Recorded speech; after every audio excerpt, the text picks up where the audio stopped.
Salut les amis de eSport TV, merci encore Gaël de la confiance renouvelée, merci de vous des likes, merci de vous d'abonner, merci également d'y baisser des commentaires, des petits cloches de notification et pour d'autres vidéos yi mbokki sénégalais fépp foo leen mënti nekk ci 14 régions du Sénégal gox-goxaat ruq-ruqaat bàyyi wuñu leen benn yoon tàmbale ko Colobane Pikine Guédiawaye Thiès fépp en gars yi ñi nga xam ne également ñu ngi ci zone Afrique bi Nigéria Cameroun Mali Afrique du Sud Cap-Vert et tout le monde fàttuñ kenn Maroc ñëpp ci biir ñi nekk aussi ci àdduna wër nga këpp Europe États-Unis et partout gars yi merci on avance ensemble mbokki sénégalais yi tëdd ci lal hôpital ci kër yi feebar yàlla na suñu borom fëgg seen bopp ngeen wér ak jàmm ñi nekk ci kaso yi duñ leen mës a fàtte gars yi yàlla ngeen fa ngeen dem seen njaboot ñi dëddu àdduna suñu borom xare leen àjjana fi daw si médecin militaire chômeur étudiant ñëpp gars yi jaajëf on avance ensemble Sénégal benn bopp la kenn du ko xar ñaar ngeen xoslumaa ne ñëpp ci biir actualité bi gars yi tey dañuy wax ci nga xam moo jëm ci ballon d'or bi grandissime favori yi ñu jàpp ne mën nañ jël ballon d'or Sadio Mané bokk na ci 5 yi nga xam ne tey gars yi mënuñoo tudd te duñ leen ci boole mais aussi nañ wax ci li nga xam ne daan bu metti bi ñu mën a daan Sénégal ci match retour bi amoon diggante Égypte fii stade Abdoulaye Wade ndogal gi nag le 21 avril ñaar fukki fan ak benn ci weer avril lañ ci am leeral jëm ci VAR bi également comme je dis jeu concours bi wax nañ benn question boo xam ne mi ngi ay question sax la wax ci vidéo bi ñu def ci partie 6 mën ngeen dem répondre critères yi d'abord mooy ñu wax ñi nga xam ne yàgg nañ abonné doon participer ci commentaire yi bokk na ci benn critère bi ak joxe réponse bi exact tey question bi ñu joxe ci VAR bi leen la gars yi ñii ban équipe la bii li ma mën a wax mooy équipe boo xam ne nekk na fi nekk année boo xam ne boo kenn dóoru ko mu tegle jël ay trophée kii ban équipe la ci Sénégal gi nii la nga lay laaj bi ban génération également ñoom Samuel Eto'o dinañ ci retenir ne gannaaw ki nga xam mooy Samuel Eto'o président bu fédération Cameroun de football kii di Didier Drogba également nekk na candidat ci Côte d'Ivoire ngi nekk aussi président fédération loolu nag di wane ne génération ñoom Sadio plutôt ñoom El Hadj Diouf entre autres am na ñoo xam ne tey ñi ngi jën di représenter seen football ki ngeen gis ni di Amine Harit nekk joueur marocain ca Marseille moom nee na gannaaw bi ko gars yi teg ay torof naan waaw dafay jot rek entraîneur yi tu ne loolu mënul ñàkk mais tey bu ko Maroc wooyee ne ko mu ñëw représenter leen day dem parce que moom amul lu gën Maroc te aussi ñàkk déggoo day am ci lépp loo gis mais moom il est prêt pour rejoindre le Maroc yi ngeen gis ne également ci David Beckham ak sa famille ñi nag mooy njabootu David Beckham la légende du football en Angleterre mais aussi de Manchester United jaar ci Paris Saint-Germain tey nag mu nekk ci États-Unis yor fa club bu mag nekk propriétaire club David Beckham ak njabootam ñoo nekk nii kenn gis ni nag di Louis van Gaal moom mi nga xam ne dafa waxoon dafa am cancer de la prostate moom li mu wax ne na def na li nga xam lu mat ay presque 24 radiothérapie yoo xam ne pour faj loolu la ak opération bi mu defee tout mi ngi tane nank mi ngi woy di ko def et il est encore vivant donc moom la wax di dalal aussi ñi nga xam ñu ngi koy envoyé message Fernandinho la légende du côté de Manchester City annoncé na officiellement que bu saison bi jeexee day arrêté fa nga xam ne mooy donc foofu ca Manchester City waaye du bàyyi football nee dafa bëgg football dana dellu tamit ci Brésil pour football fa loolu ay projet am la nee na waxtaan nag njabootam et tout moom mi nga xam ne il a remporté presque tous les trophées malheureusement Ligue des Champions la gañagul ak Manchester City mais moom c'est un monsieur boo xam ne tey gars yi ñu ngi koy compter ci nga xam mooy légende ca Manchester na Manchester sax proposé ko pour mu bokk ci staff bi mais moom moo ne pour l'instant dafa bëgg football du côté de l'Italie la Série A ki ngeen gis ni nag di Andrea Agnelli nekk nag foofu noonu dirigeant njiit fa nga xam ne mooy Juventus de Turin moom dañ ko daan ndax gannaaw ba nga xamee ne tribunal dafa ne moom dafa bokk ci ay affaire de fraude de transfert et tout donc daan bi ñu wax ci nañ koy teg ci kawam mën na daanu 1 an ki nga xam ne aussi moom mooy donc qui dit le président du Napoli donc aussi moom De Laurentiis moom bokk na ci daan yi et pendant ce temps gars yi lii moo xew ca France nag la fa xew mooy que ne benn équipe loo xam benn club boo xam ne tey moom ñoom seen i parents yi daal ñoo jàpp seen i entraîneur di dóor ndax ñoom jàpp nañu ku nekk sa jour dafa war a da nga war football gars yi nag club bi mooy Boulogne plutôt Billancourt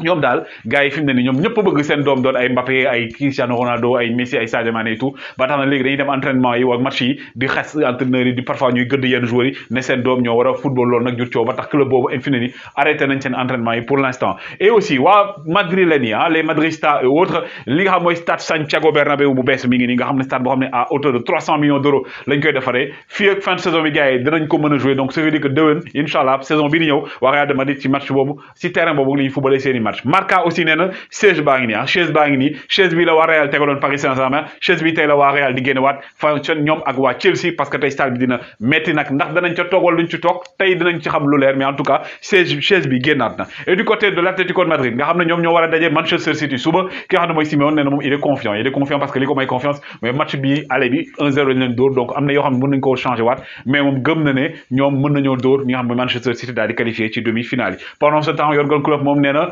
équipe am bi peut-être même buy apporter changement day apporter changement par rapport ak forme yenn joueurs yi mais nee na xam na ne équipe bi muy dajeel noonu di waa Benfica ñoom bu ñu ñëwee dañuy jéem a attaquer mais malheureusement dañuy ñëw pour jouer ak Liverpool seulement mais aussi dañuy jouer ak supporter Liverpool yi moo tax match du yomb ñu doon wax nag également naan benn journaliste espagnol moo ko wax ci émission Chiringuito ne waa Paris Saint-Germain dañuy jaay seen club ñoom nag wedd nañ ko président bi wedd na ko waa Paris Saint-Germain ne ko amul benn yoon Paris fas yéene wul jaay club bi benn yoon dañuy wéy di ko moom parce que ñoom Paris Saint-Germain tey li mu apporté ci xaalis duñu xëy bàyyee ko noonu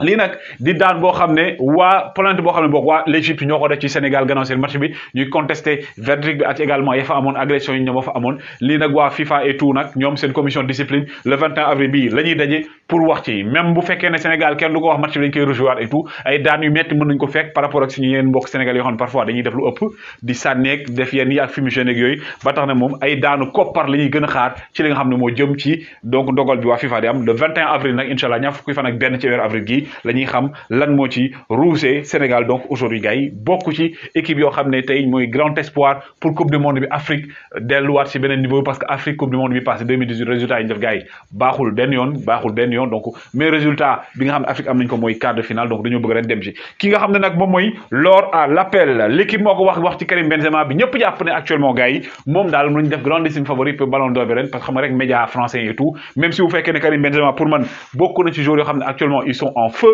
Karim Benzema boo xam ne yàgg na nekk ci ginnaaw dans l'ombre de ki nga xam ne mooy kii di Cristiano Ronaldo parce que moom da doon liggéey pour Cristiano Ronaldo ba fa Ronaldo jógee ba léegi nag moom mooy cadre bi moom mooy patron bi foofu moom mooy chef bi foofu moom mooy sauveur bi donc bokk na ci aussi par rapport au résultat yi muy def ci ñi nga xam ne mën nañoo prétendre jël li nga xam ne nag moom mooy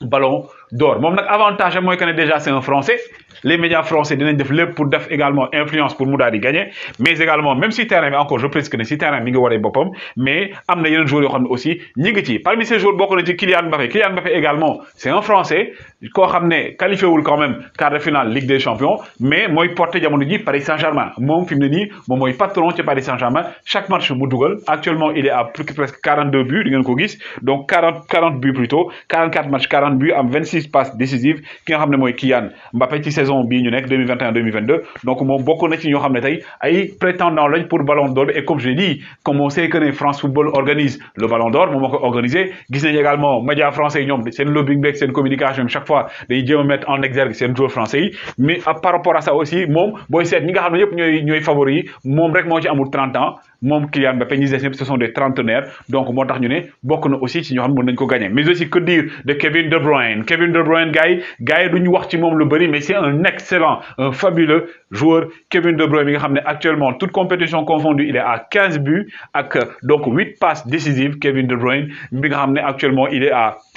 47 matchs moom aujourd'hui donc bokk na ci ñoo xam ne ñoom ñooy favori et que tey mi ngi pone ni aussi moom moo porté équipe bi di Manchester City temps yëpp chaque match mu dugal machallah mais aussi nekk joueur boo xam ne il participe énormément sur le plan offensif dafa nekk joueur boo xam ne aussi mook Sadio Mané ñoo xaw a yam ils ne sont pas dans les réseaux sociaux doo leen gis lu bëri ci réseaux sociaux yi duñu bëgg di wanewu seen bopp et tout moo tax gars yi xam rek il est pas aussi trop bling bling mooy doo ko xam day dem ci fête day génn paparazzi genre joueurs yi intéressé moo tax loolu xaw a nekk point faible ci moom par rapport aussi li nga xam ne mooy statut au niveau du Ballon d'Or mais aussi que dire de Robert Lewandowski le meilleur buteur de l'Europe actuellement toute compétition confondue Robert Lewandowski gars yi kii quand on dit que depuis 2016 mi ngi ci benn constante gars yi depuis 2016 Robert Lewandowski chaque fois Ballon d'Or bi day gën a yéeg nekk na fi 8e ñëw fi nekk également 4e ñëw nekk fi 3e ñëw fi nekk tey fi mu ne nii 2e bi passé gis ngeen ko Robert Lewandowski moom booy comparé ak Karim Benzema donc moom 105 matchs la am 85 buts am également 25 passes décisives donc Karim Benzema boo ko ëpp ay matchs mais moom moo ëpp ay buts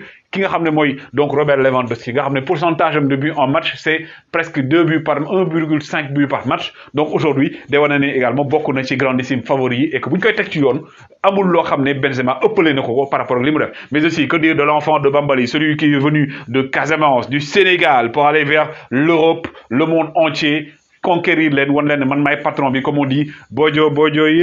yee seen baay ñëw na waaw